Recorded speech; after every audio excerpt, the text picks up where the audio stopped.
Hi everybody, I'm Bree the Plant Lady. And I'm Aiden. And today we are checking in with a weekly garden tour, which is really more like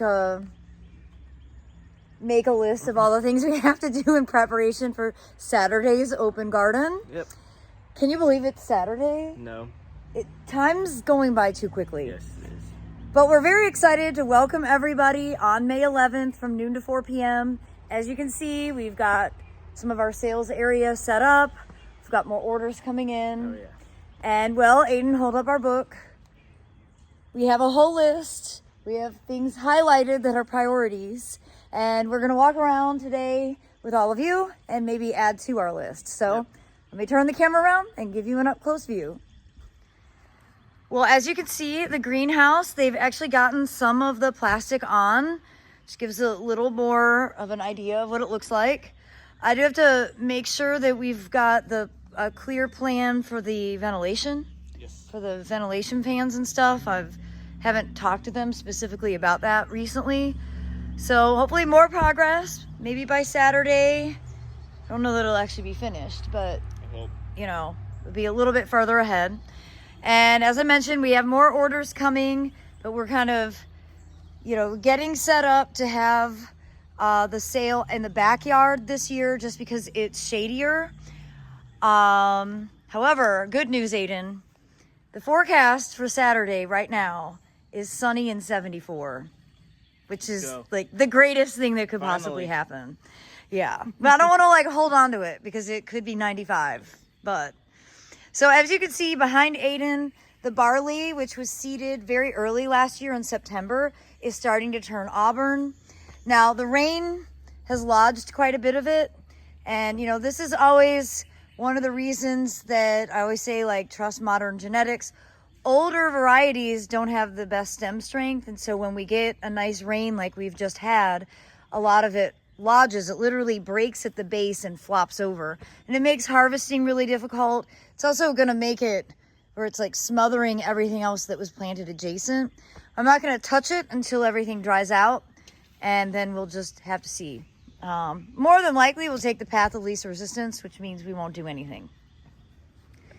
This fence line is looking awesome. I'm so excited that it looks this great. And I just got new headshots, yesterday and this morning in between rainstorms. And it was just this was the perfect spot to have as a background. We've had a lot of poppies already bloom, but we have a lot that will still come. So hopefully by next Saturday, we will still have some really showy poppies for everybody to enjoy. Everything's a bit beat down because we did get an inch of rain, very much needed inch of rain.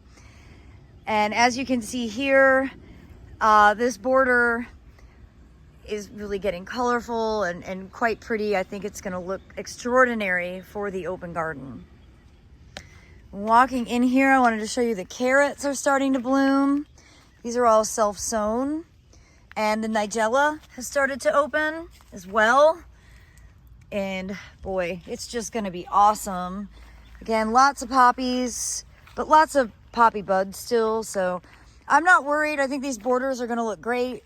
Right now, everything's just a bit beat down because of the heavy rain that we've had, but I think the timing of the rain is perfect. Oh, yeah. Everything's actually going to look hydrated. And really, I think this border is sort of everything we were hoping it would be. And we didn't even seed most of this. A lot of this was self-sown. Oh, yeah. So that makes it that much more special. Now, I teased you all with this earlier last week where, I did a session where I kind of cleaned up around the feed tank bed. And the day after, I went ahead and ripped the Band-Aid off and got this bed pretty much cleaned out. I left the back half with the cottage stuff, but went ahead and got it replanted. I actually seeded some okra, which hasn't germinated yet. I put in the coleus. And I also put in a bunch of gladiolus because I like gladiolus. So this should look really good, in probably a month or so when all the summer stuff really starts to get growing. But mulching has made a big difference. The beds just look so much better when they're mulched. We probably should do a little edging because the edges are looking rough. Yeah. But you can see I've been slowly but surely getting mulch out, and it really just makes everything look so much more purposeful. So that's a big part of this week. Maybe we'll get through the mulch we have and even get another load. I don't want to be too ambitious, but you know, I'd like for everything to look like this, because then it looks like we're having people here on purpose. Well, you can see the fire pit. We've done a great job getting the pots in here arranged. The succulents are out. I love it. We got all of these dwarf tomatoes put in, and I had said I would tell you what varieties they were because I didn't identify them in the potting video. So this is cream sausage. Then here, dwarf mint streak dip. Doesn't mean anything to me. I don't know what any of these dwarf varieties are. Here is, maybe that's not dip, that's DTP. I actually don't know what that stands for. Here's dwarf goldfinch, dwarf tomato project. That's what DTP stands for. Here's another cream sausage. Here we've got Blazing Beauty. And here is Awesome. Dwarf Awesome. Well, we should be able to remember that since awesome's like my favorite word. And then here's another cream sausage. And then we'll show you the other dwarf tomatoes that we put into the soil cube bags when we get to that side of the yard. All right, this is the number one priority. Yes.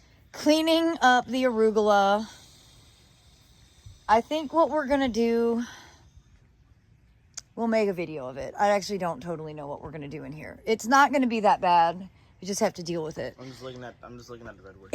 He's looking at the redwood. So, you guys, I decided not to cut the whole thing down, but it was really depressing to see it dying, so I went ahead and cut the top off. And then it's like I have to cut it more because I can't get it out. And so I just left it, and now we have to deal with it. But it'll be easier after it dries out a little bit, don't you think? Yes. So, but this is definitely number one priority. We aren't going to let this be an open pathway because there's so many poppies, but I do want this to be cleared, and I want this bed to get mulched. So we're going to cut back the arugula. There's enough of it that the seed is ripe that we can allow that seed to go back in place so it'll self-sow. And then really you can see the bananas are starting to grow very vigorously. Obviously the asparagus is enormous. So this won't take long, and once we get it cleaned up, it'll look incredible. We just have to do it. So I'm really excited to show you all how good the broccoli looks that Abby and Aiden planted during spring break, so the last week of March. And, you know, we seeded this, I think, in late February. And this is going to be a great crop. I'm just so pleased with how healthy it all is. And, well, sometimes my spring planted brassicas don't come to fruition, but this time it's an exception. And just so you can see, a lot more poppies blooming. Again, I think we'll just probably go ahead and put pots across the front here and make it so you can't walk in. Because it's just too tight. And that's what happens. But I'm not willing to pull the poppies out. The greenhouse is bustling full. We'll deal with it. Not this week.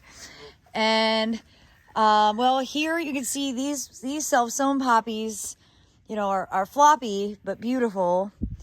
And the grow bags are doing really well. Again, lots more cauliflower and broccoli growing here. I'm really pleased with how it all looks. So that March planting was a really good idea. Yes.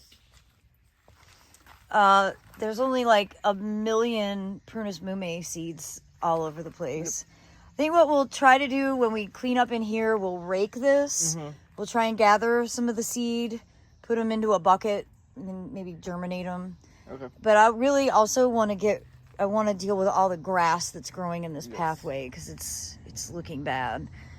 But yeah, there's a lot of Prunus mume fruits, and there's still a ton up in the trees that hasn't fallen yet. It's hard to see, but there's a whole bunch up there. You can kind of see all the balls right there.